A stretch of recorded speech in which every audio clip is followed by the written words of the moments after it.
7 days ago, Malaysia Airlines flight MH370 disappeared. We realize this is an excruciating time for the families of those on board. No words can describe the pain that must be going through. Our thoughts and our prayers are with them. I have been appraised of the ongoing search operation round the clock. At the beginning of the operation, I ordered the search area to be broadened. I instructed the Malaysian authorities to share all relevant information freely and transparently with a wider investigation team. And I requested that our friends and our allies join the operation. As of today, 14 countries, 43 ships, and 58 aircrafts are involved in the search. I wish to thank all the governments for their help at such a crucial time.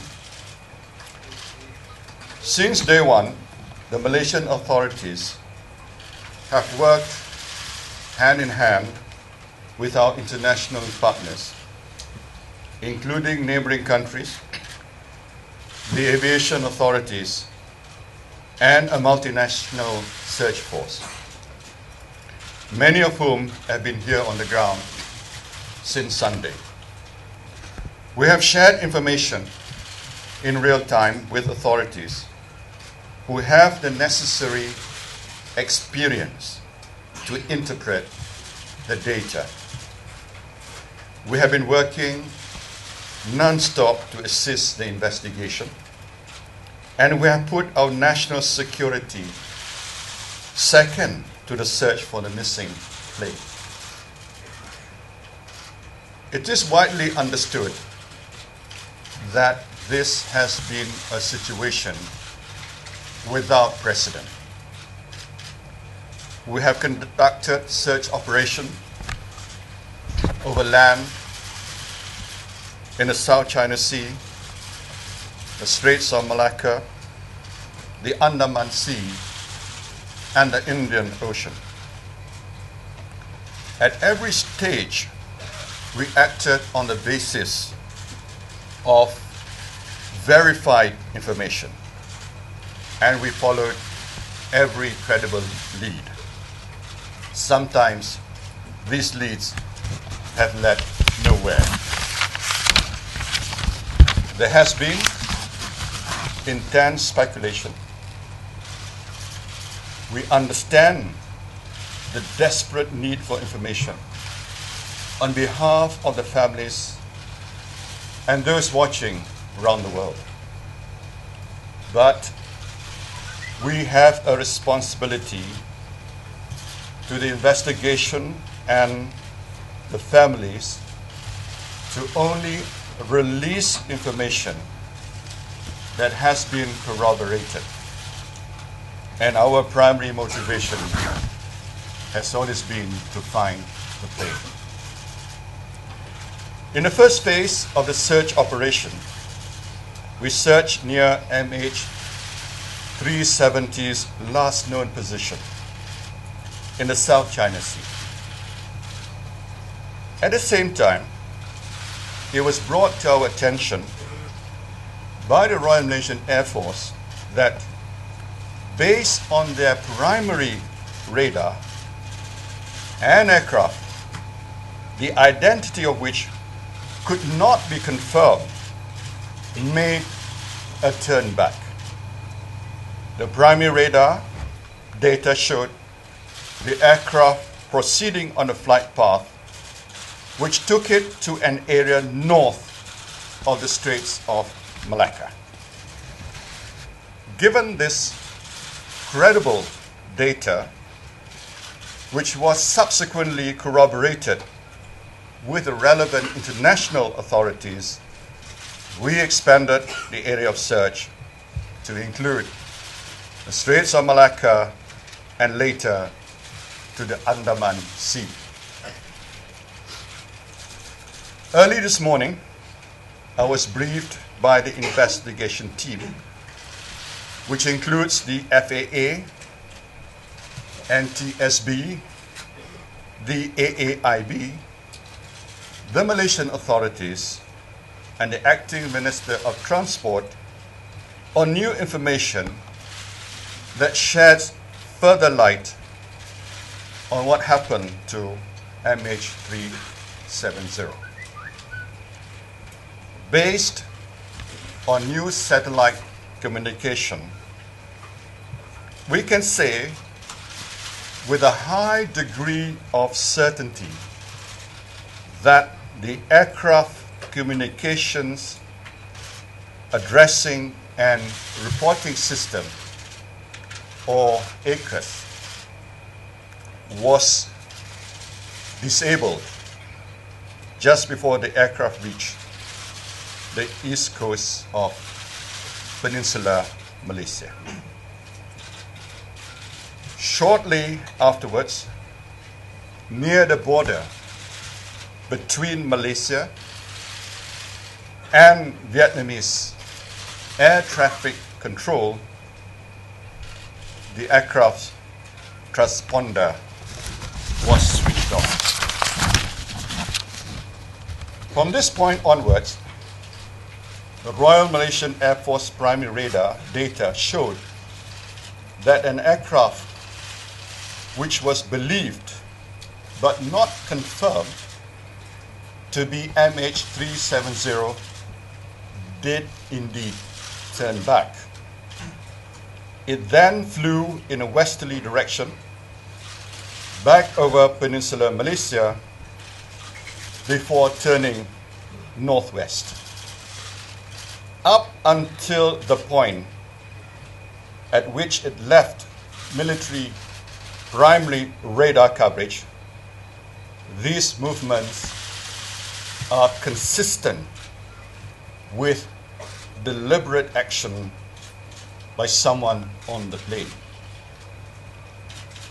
Today, based on raw satellite data, which was obtained from the satellite data service provider, we can confirm that the aircraft shown in the primary radar data was flight MH370.